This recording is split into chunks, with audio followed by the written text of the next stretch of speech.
Hey, welcome to Dr. Lisa's Sulsenti podcast, and this is Dr. Lisa. And today we're going to actually talk about the last phase in the series about hormones, although we should add a male hormone talk into this about testosterone, because I do know that some of the men listening is probably like, why do I have to listen to all of this? Hey, you have women in your life, so they need help. So these are really good ways to, hey, listen to Dr. Lisa's podcast on fertility, infertility, perimenopause, menopause. But we will get to testosterone for the men. So let's talk about menopause. Now, this is a really interesting topic because in all of this stuff, there is no like one cure for all your hormone issues. And it is so different for everyone else. So it ain't a blame game for that's for sure. It's just like looking at the patient as a whole and trying to figure out how we can help them. What could be going on? Is there an underlying condition that, is causing this or possibly making it worse for them? What's going on in their life? Things like that. So we're looking at you as a whole, and these are the things we're talking about, but it's not like cookbook for hormones. One thing we've learned working with a lot of people and then reading different researches and even traveling, as you know, recently I've been blessed to be able to get over to Europe, and you start seeing different mindsets on what menopause is. So I think it's kind of where it begins. It's the same way with the birth. A great book is American Way of Birth. Another great book is The American Way of Death, written by the same author. A fantastic book that I read in my 20s and changed my outlook on birth. And I don't mean to always bash America, but we have a mindset that menopause is horrible. It's stuff that brings on sadness. I've known people that they say they cry when they go through menopause. There's just all different things, and it's a different mindset as getting old and old age is for different countries. Places like Japan, places like Greece. There's actual studies about what I'm talking about that I'm taking this from. I'm not just making it up. But a lot of other perceptions or mindsets for other ethnics, or countries, that menopause is a normal biological process, and that it's for some cultures it's transformative and liberating. And women with age and even men, they have more wisdom. They're known to be like almost tribal, like they're the elders of the group. So it's actually an honor to grow old. But of course, in America, as I'm saying this, you're probably like, oh, no way. Because in America, growing old is ugly. Right away, we all need plastic surgery. We have sagging skins. There's just so much around it. And we're constantly bombarded with all these actors and actresses and models and pictures of, especially women, I'm sorry, of what we have to look like. And I was having this conversation, we were on the beach the other day with some of my friends and our boyfriends and husbands, and we were like, God, the men can just get gray hair and they look more distinguished. Why we can never go gray, You just see people, my friends, I told them I want to go gray. My girlfriends were like, oh my God, no, never, never, never. It's a mindset that we can't. Why can men just go gray and look great? Why can they go bald? How can they get the big belly fat and everything's fine? But for us, it's like, just no. So there's a mindset in America that menopause and aging for women is ugly. It's not transformative. It's not liberating. And that's really, I think that you really can't change the culture that we live in, and you can't change some of the symptoms that you experience as going through it. But you're really going to want to maybe able to control your own personal perception of this change. The empty nest syndrome that you go through maybe right before menopause or during menopause, it can be sad, but you also can look at it as, new birth, new change. Try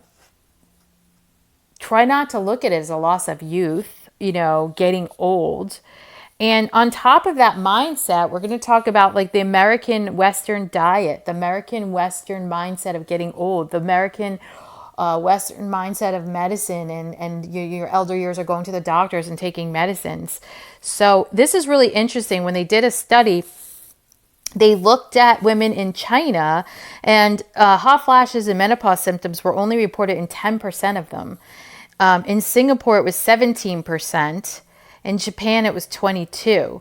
But in America, women over the age of 50, it was reported that 75% of women experience hot flashes and menopause. So I want you to understand, like, there's studies out there, and it's really, we have the worst numbers here. We really do. We have the worst. It's sad. It's depressing. When I was reading this, I was like, oh my gosh. It's like so many women I've talked to, they see menopause as an ending of their youth, of the happy part of the life. And I've discovered that the moment you reevaluate yourself and you can reinvent yourself in these new years and these amazing years coming up, it could be an opportunity to get clear of what matters to you. Maybe there's a passion that you had that you weren't able to do, right? It happens sometimes, once the kids leave, or maybe you're having a job change. I've known friends that, they get laid off in their 50s, and maybe it's a transformative time. It's a time to, like, hey, what is it, something I want to do with my life? What do I want to do? I heard somebody the other day say, some people live the end of their years. I think it was my pastor said something about, you're living it in fear. You're living in worrying about dying, worrying about getting sick, instead of living it as if it was your last day, right? Literally live and enjoy and love what time you have left. So the mindset is the first problem that we're seeing. And then if you look at, of course, the places I mentioned, Italy, Greece, Japan, blue zones, right? Netflix has a great documentary on blue zones. So that's what I want to challenge you today is, can you live more like the blue zones? The blue zones are areas where people live to be over 100. They're centurions. So there's just a whole bunch of people, like a lot of them, living over 100, 108, 115. So they started researching why. Why do these areas, how are they doing it? And one of the things is they realized mindset. It was also community, having friends. As you're growing older, you will see, you might lose family, right? People might pass away, but you have a community to live with. The old women stick together, and the community and the village that they live in look up to the elders. They take care of them, they love them, they include them. Again, another mindset where we throw them in assisted livings and nursing homes here. So America's a bit different. So there's a mindset of family, there's a mindset of positivity, of love, and also of wisdom, and that the elders are the most important of the society. There's also, if you look at this, they eat healthy. We're going to get into the diet part of this. It's a really big part when I look at the research on perimenopause and menopause, and then these elder years of getting sick. A lot of this is lifestyle and diet, comparing it to these blue zones, comparing it to these other places where when you look at age, because that's what menopause is. It's looked at being old, right? You're dried up, right? Can't have kids anymore. You're not youthful. You're useless. Not true at all. Diet is a big part. So what I want to start with in this part, mindset, exercise, diet, we're also going to talk about the gut, and then some herbal things that help out, I found have helped out. What I want to talk about is what I mentioned with perimenopause, is that if you're having some of these symptoms, hot flashes, you're losing your hair, it's thinning, you're itchy, rashes, heavy bleeding, extreme fatigue, you might have anxiety that you've never had before, all these different things that could happen. They can be perimenopause and menopause symptoms, of course. And we're going to get into it. But like I mentioned before, you also want to look at the whole of you. What is there something else going on? For me, this was a time that I was having some crazy symptoms. I really don't have them anymore. I struggle with maybe one or two, but I was having a lot, and it was getting written off as perimenopause. And so my doctor was just like, it's perimenopause. I tell him all the symptoms, and one of them was just this horrible fatigue. I just didn't feel good, and I knew something wasn't right. And he kept saying it's menopause. And here's the thing, you trust them because they're running your labs. They don't really, at that time, you didn't have a portal where you can look at your labs. I was running around raising kids, so I was trusting the medical world. He's looking at the labs saying everything's fine, but didn't realize he wasn't doing complete labs. And when I got into functional medicine, I realized I got gypped, and I kind of fell into the hole I'm in because I missed it. And that's what I'm trying to preach about and get the word out, is that, like, if you're getting like I had a huge thyroid problem. I had Hashimoto's, an autoimmune disorder. But every time I went to the doctors, they said, you're so healthy. You're a bill of health. You are like one of the healthiest persons. Your labs are perfect. They're beautiful. Every single time. My dad got a great clean bill of health and had a heart attack 3 weeks later. So don't think labs just because they're in range that you're healthy. Please understand that. The medical world's really good with medicines as well as getting things in range. Oh, your numbers look great. Doesn't mean there's not something going on inside. So that's what functional tries to look for. Is there an underlying condition? And it wasn't until, of course, I had a goiter grow in my throat where I was like, I know what it is. It's thyroid. Because my labs were coming out normal. However, they weren't testing antibodies, which at the time I just didn't pay attention, didn't know enough, was learning leaky gut, was learning about probiotics and prebiotics, was learning about toxins, just wasn't tackling thyroid. Because as you know, if you're a functional medicine person, you learn this as you go. It's really hard to learn it. You cannot learn it all at one time. So unfortunately, I fell in the hole and it was getting written off as perimenopause. So when someone comes to me and goes, oh, my doctor told me it's perimenopause, I go, put that aside. It could be part of the story. But a lot of times when you don't feel well and something's going on, it makes these perimenopause symptoms happen, like me, or it could make them worse, right? So I want to look at you as a whole. And one of the things you want to pay attention to is the gut, which we've talked about.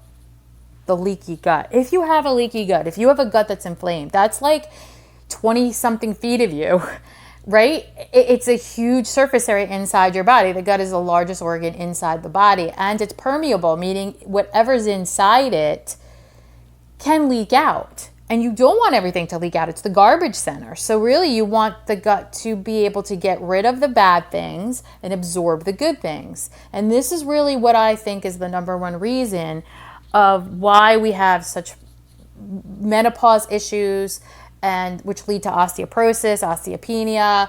I think this is why women go into, a lot of women go into right when they hit menopause, it all starts going downhill. They'll start having arthritis issues, bone pain. They'll have, RA, like all these crazy things.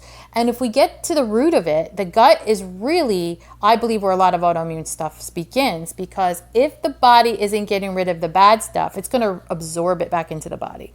And if it's not absorbing the good stuff, you become deficient. And this is really where I want to hit home with. I find that perimenopause and menopause, these women are deficient in the true essential micronutrients. That's the biggest thing, if you could take away from this one, is that in menopause, I'm finding women are deficient. So the symptoms they're getting, and I'm including the end of perimenopause on this, because it really is, if you've been through it, it goes up and down and up and down and up and down like a roller coaster. And then you hit menopause and it's like, maybe you don't have the symptoms, but then the health problems start arising. So in this time of up and down, ebb and flow, you don't feel well. You feel like you're losing your youth. You're sad. You don't even know why. Sometimes you're sad or whatever. Lots of hormonal stuff going on. But I'm finding when I'm vitamin testing the women, it's not just vitamins. Micronutrients are your vitamins, your minerals, your antioxidants, your amino acids, and then there might be some other like phytonutrients and stuff in that panel depending upon what you test. The macronutrients are your carbs, protein, fats, but the micronutrients are the essential nutrients that your cells need to function. And I can't stress the impact of when I run vitamin testing on patients. There's two ways to do it. So many are deficient. The women are all deficient, pretty much almost all of them, in Bs. So the B complexes, and we're talking B2 and B3, that's never talked about. You always hear about B6 and B12. B2 and B3 are so important. And that is something that the thyroid, for example, needs, but so many other important things. The brain needs it, all the neurotransmitters, the brain fog, the memory, the ability to pay attention, the anxiety, all needs B2, B3. Now, not just B2, B3, it needs other things. And I also realized as I'm testing these women that they're really low in the anti-inflammatory type things. They're inflamed, so they don't have enough vitamin C. They don't have the antioxidants. They don't have the glutathione. They don't have coenzyme Q10. And I'm telling you, this is a trend that I see. The minerals are usually pretty good, but the one I'm lacking, it is not calcium. I see calcium in everybody. I do not see low calcium as much as you think. Believe it or not, I have not tested one person with low magnesium ever in all the testing I've done. You see it all over the internet. Oh, the number one, low mineral is magnesium. No, I would say it's selenium. I would actually say it's selenium and iodine.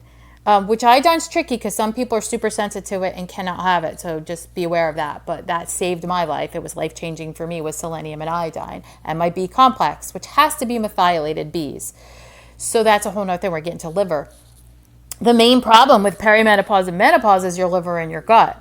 And the body not absorbing nutrients. Now, there's a twofold here. Your body might not be absorbing the B vitamins, might not be absorbing, like vitamin D is another one that's always low, but that's a tricky one because they keep raising the bar on that one. Cholesterol actually has to be quite high. It has to be like 220. You want it at like 220, and they keep lowering it with statins, and that just messes everything up. That the brain needs your hormones. You make your hormones from cholesterol. Your brain needs cholesterol. Like, it's just crazy. That's a whole nother thing that we'll get into a different time. But cholesterol, you want it at a good number. You want your vitamins at a solid number. You want to make sure you're absorbing them. If you're not eating them, that's just the trifold. One is you want to make sure that your gut's absorbing them and they're getting into your cells. Okay, period. The next thing is to say, well, and this is really like a big problem, and I'm going to address it to you, and I know you guys know it, but it's really the number one problem. Are you eating foods that are nutrient dense? Are you eating foods that have vitamin B2 and B3 in them? Are you eating foods that have selenium? Are you eating foods that have iodine? Are you eating foods that have zinc and copper? Because those are the other ones. Copper is a big one that people ignore. Are you eating nutrient-dense foods? What does that mean? So if you had a piece of cake, I know this is obvious, but this is the truth. And this is what you don't, this is the difference between America and blue zones. If you had a piece of cake, there's nothing in it. There's nothing in it that the body needs. So it's not nutrient dense. It's empty, right? It's nutrient empty. So it has nothing of value for the body. So the body takes it in and turns it into fat, right? It harms the body. It's basically sugar, right? So you're just eating it. Cookies, cakes, bagels, waffles, breads, just all stuff. If you go into the food store, I call them food products. Now I do not call them foods, but it's the box and the packaged foods all down the aisles. All that stuff is products. They're made by companies. They're made by big food. They're made by the big corporations that run America. They are not foods. They are not grown in the fields. They are not from the farmers. They are food products. They are not food. If you're eating those, what are you doing to your body? This is the difference when you look at these studies, and I have them right in front of me here, and you look at America and you look at how 70-something% of women are complaining about perimenopause and menopause symptoms, and then talking about all the health problems that come with menopause, and these other countries aren't. Because they eat regional, by the way. When I go there, they eat regional. I've talked about this on my Italy trip, and I fell in love with a couple of these vegetables there. And I was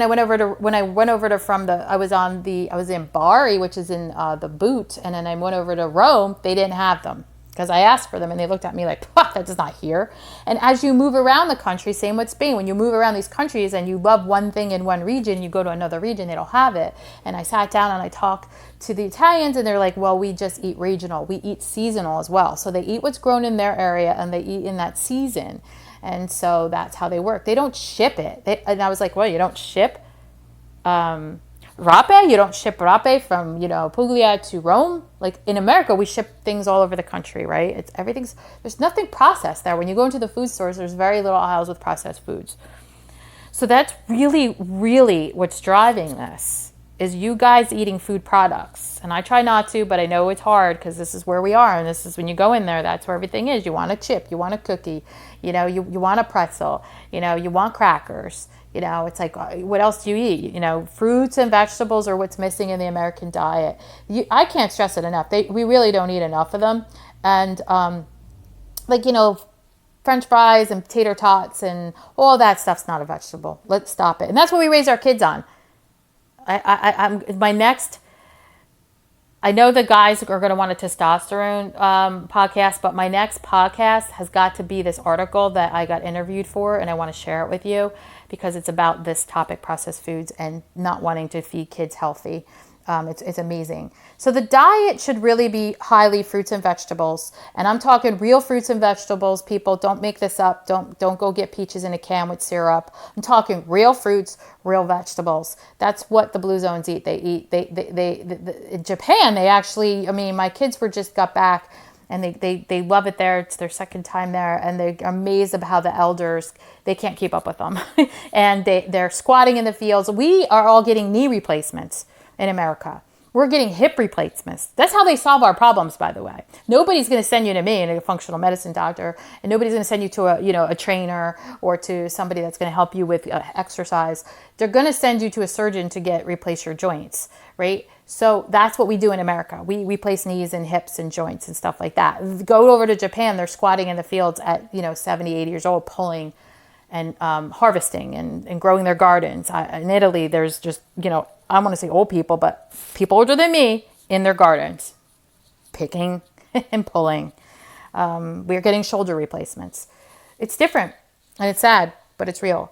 So doesn't have to be that way. So fruits and vegetables are the main things. I would also say no restaurant food, no processed foods, no food products, no fast foods, no garbage. If you're going to do that, do it once in a while. Just do it once in a while, but it is not going to serve the body well. It's going to starve your cells. It's going to make your cells sick. It's going to provide the body with absolutely no nutrients. And then what it's going to do is inflame that gut. So because now your gut is trying to attack man-made things. It doesn't know what it is. Another problem with America is that we're making things genetically modified. So when we make these fake seeds and these fake meats and all these things that, yes, Monsanto and Bill Gates wants to do, the body doesn't know what they are, so it starts attacking them when we get these food sensitivities, we get these food allergies, and we get the gut super, super inflamed. And then the gut gets confused, it gets damaged, and it starts absorbing toxins and eliminating the healthy things, the nutrients, the micronutrients. So it's really, really a mess, and that's what I try to undo. But it's hard. It's very, very hard.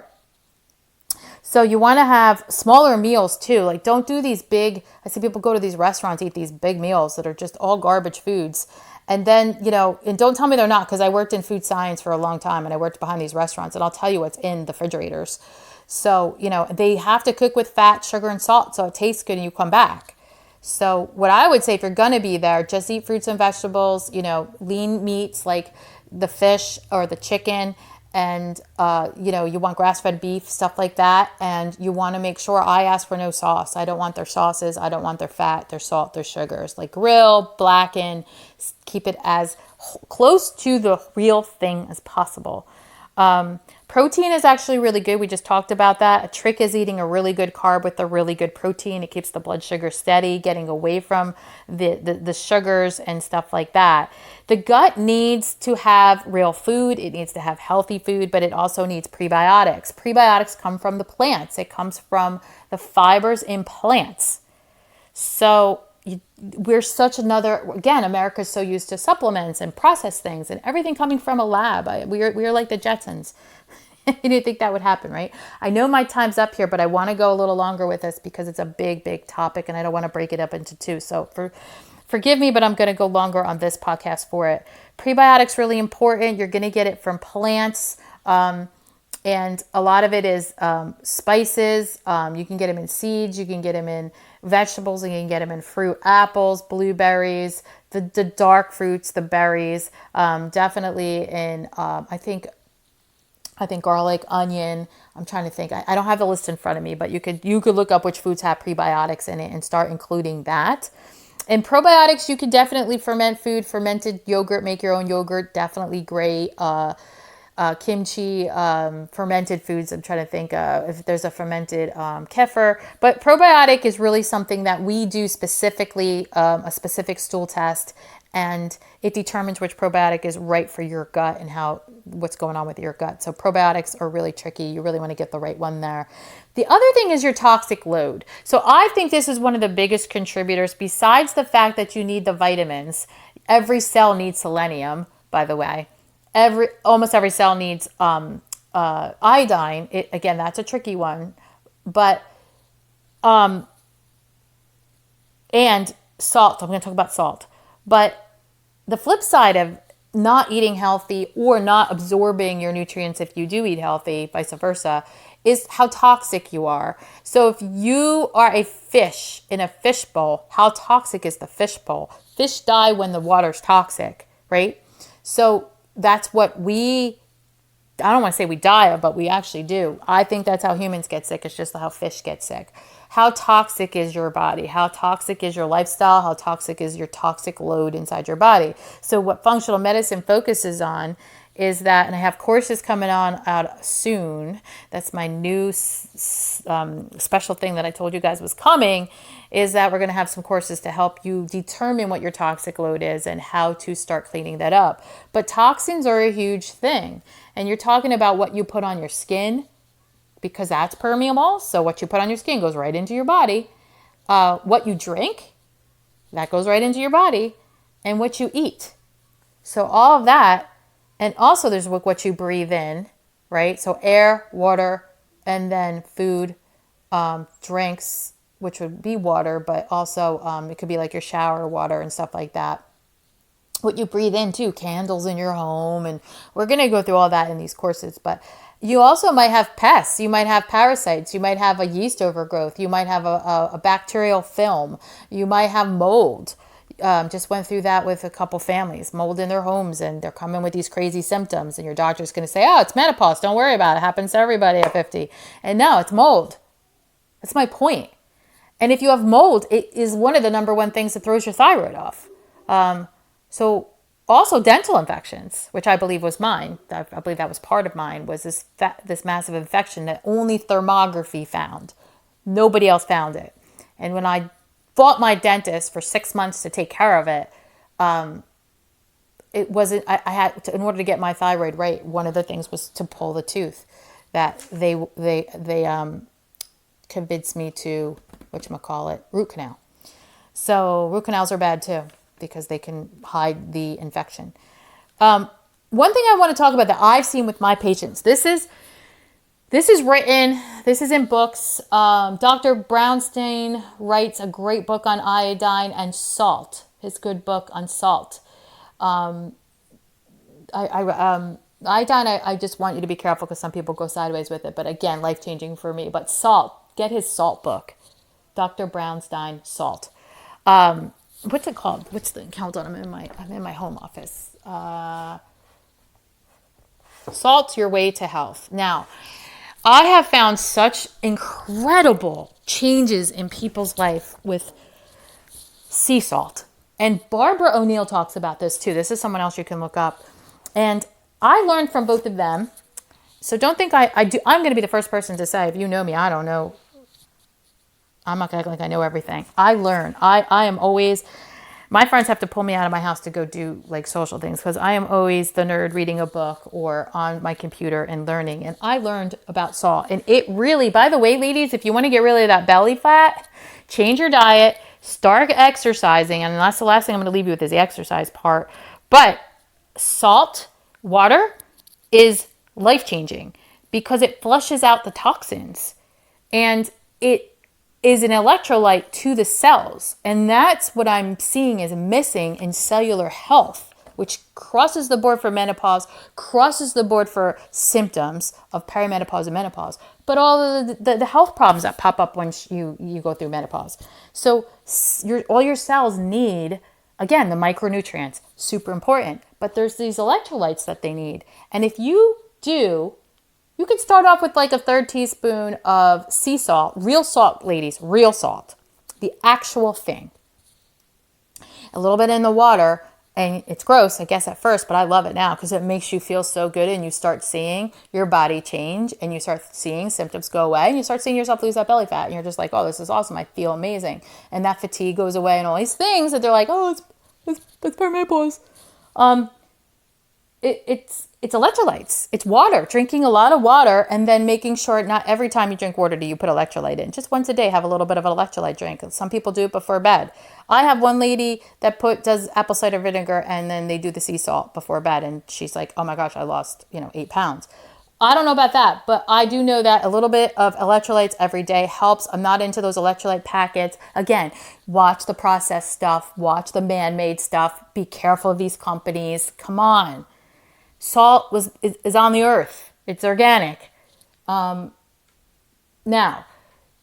you could start off with a third teaspoon. If you can go to my website, drlisasulsenti.com, and hit the sports drink article, and or go to the recipes. I have homemade electrolyte drinks. It's putting like a third teaspoon of pink Himalayan sea salt or some kind of sea salt, could be Celtic sea salt, in like 3 cups of water, and that's your electrolyte. It's as simple as that.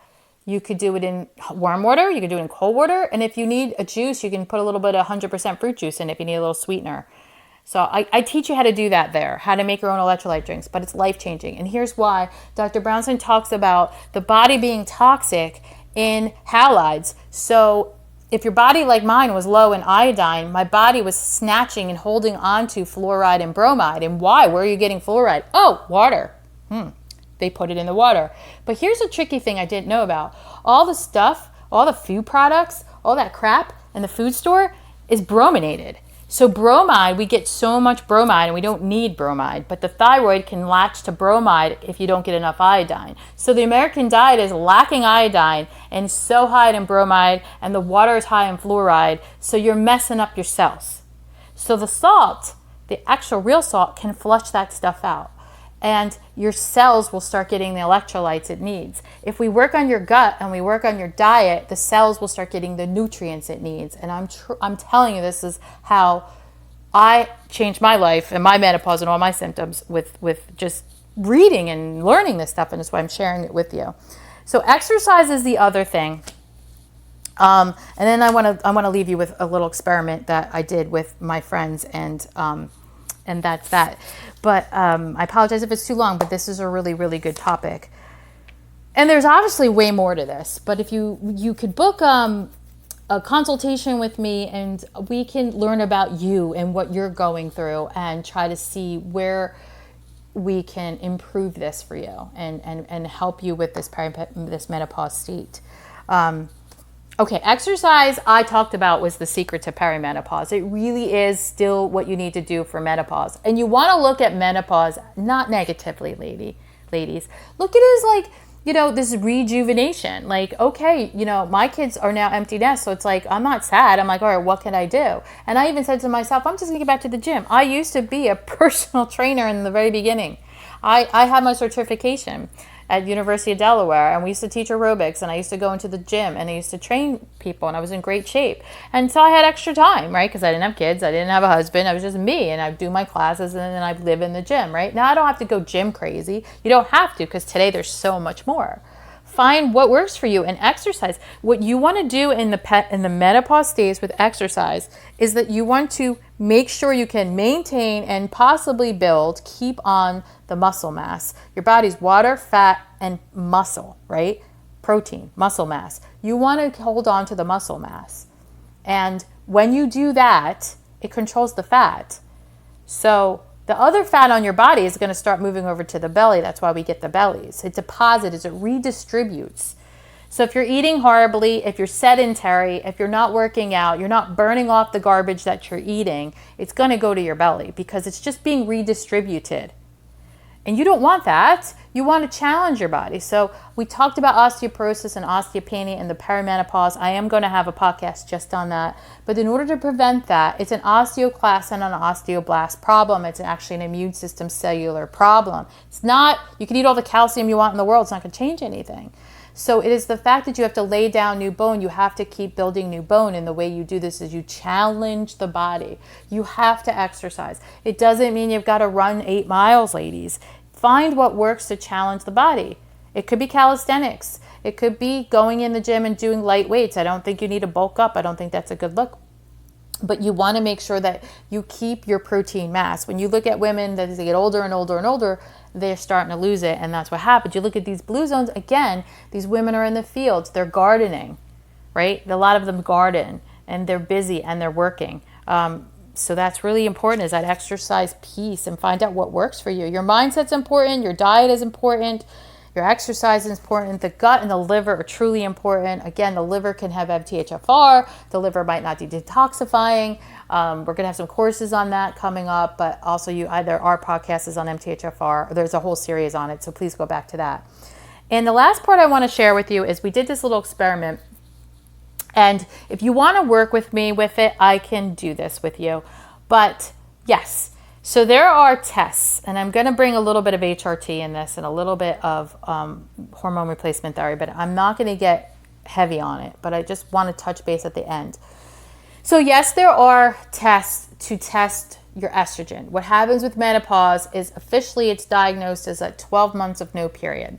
And the crazy part of the story is you could be at month 10 and you get your period, you have to start all over. It's like the Candyland game, when you have to go down the slide. Can you climb the ladder up to the top and you lose, you have to go down the slide. So you have to be at 12 months consecutively in a row of no period. And then you are medically defined as menopause. Now, I guess post-menopause are just the years after menopause, but to me, menopause is just not having a period. So I don't know. There's a post-menopause too. But in this time frame of this age, this season that you're going into, this season, estrogen is very minimal in the body. It's not being made like the other seasons. In the perimenopause, it's like a roller coaster, and we talked about that. Menopause, it's now just lacking. You still have a little bit of it, but it's not primarily the ovaries pumping it out every month. Progesterone is typically really low too, and no luteinizing hormone, no follicle stimulating hormone. So your hormones are just kind of like, bleh, and you feel it. You do. I think that we get, our bones might be hurting, like we're getting a little more anxiety, brain fog. Like we definitely get some of these symptoms. So what do? A really good diet does change this. Exercise does challenge this, right? Having a healthy gut does help this. But here's the thing. Not everybody's low in estrogen. So please don't buy into that, because most people are. But here's the thing. If you are still high in estrogen and you take estrogen therapy, you could be in trouble. So why would you be high in estrogen? Maybe I'm not phrasing it correctly, but I can phrase it another way. If your body doesn't break down estrogen correctly, you could be in trouble if you take estrogen. And this could be perimenopause, this could be the fertile years, and this could be the menopause years or seasons. Why? So what happens? Estrogen is going to go into the liver, it's going to get conjugated, and it's eventually going to get to the gut. The body's going to decide between this story, do I need the estrogen or don't I? Am I going to break it down, or am I going to reabsorb it back into the body? If your body does not do this correctly, it will reabsorb it back into the body, and it's going to go to the estrogen receptors. So if you have breast cancer and you have high estrogen, this is probably what's going on with your body. Your body isn't eliminating it or breaking it down or remetabolizing it correctly.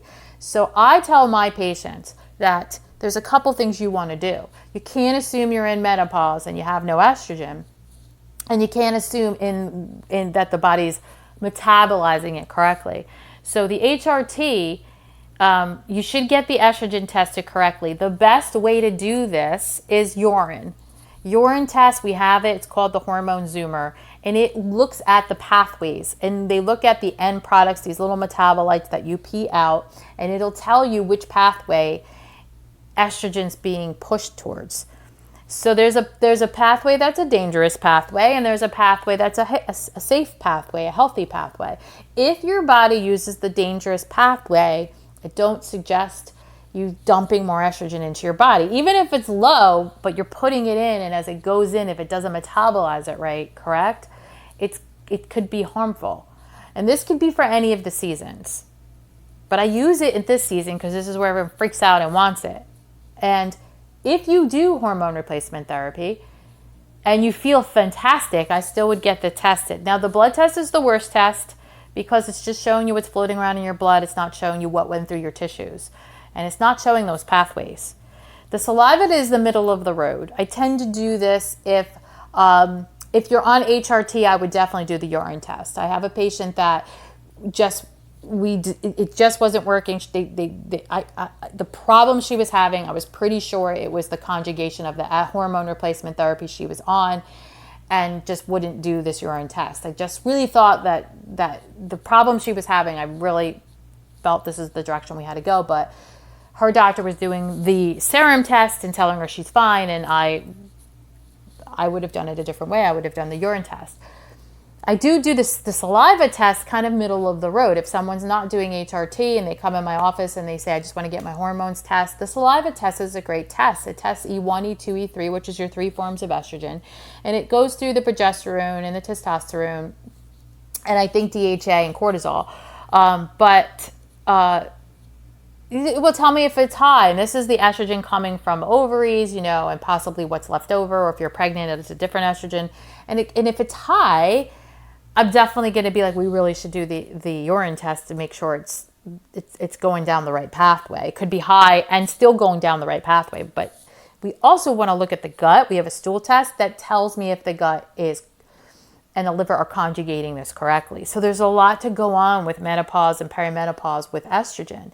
Now, that's one thing. That's one story I want you guys to understand. And I know that I have a lot of people, my girlfriends that I've gone to high school with and girls that I've gone to college with, they'll email me and go, what do I do?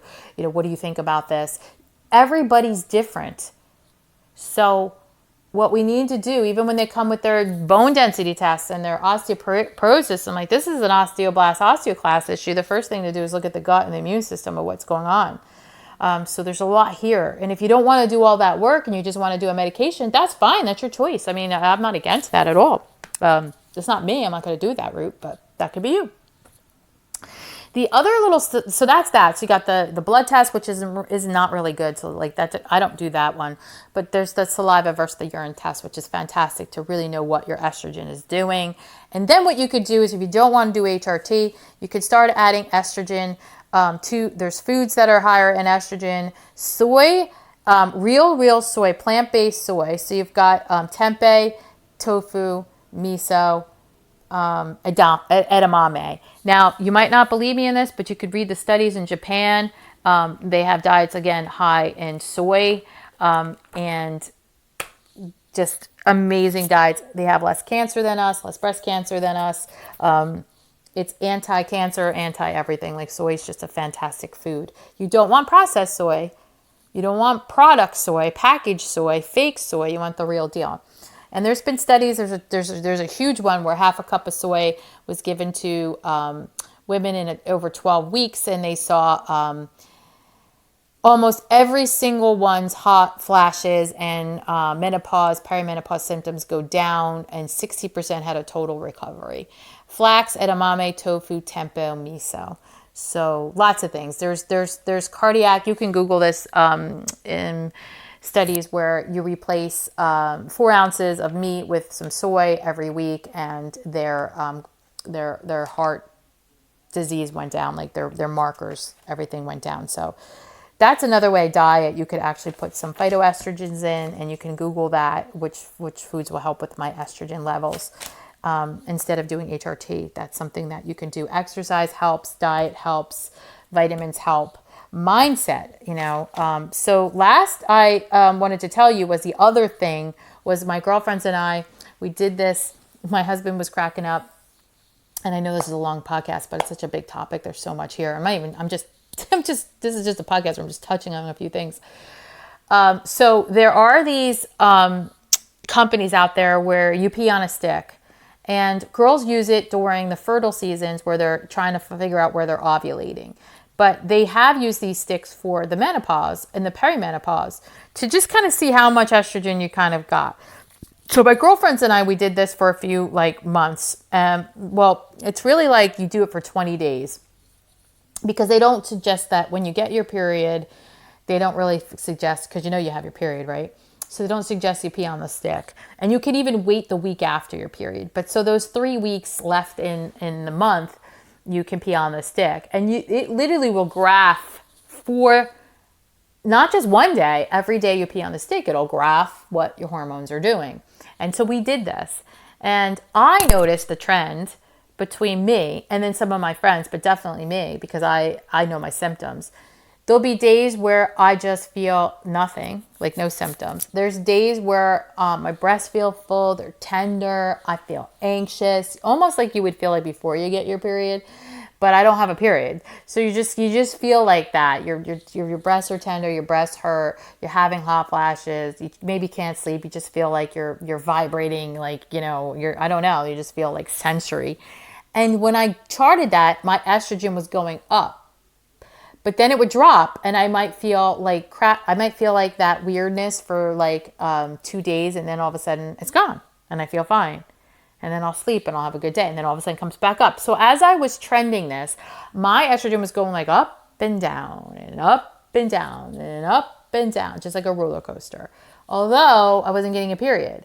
And this thing tries to figure out when you're ovulating, because that's really what it does. So I kind of ignored that part. Now, the progesterone was tanked. My progesterone stayed so low, it never went up. It never did anything. It just like was dead. It just stayed flat. So I was like, wow, I'm really low in progesterone. The estrogen never got high enough to ovulate. So if my estrogen went from 115 to like 250, it didn't do much. It wasn't at like, let's say it had to be at 400 or 500 on this particular test on their numbers. So, but just through like not really having a period, like I'm not in menopause yet, but just like not having a period, but still seeing estrogen go up and down. Those are the symptoms.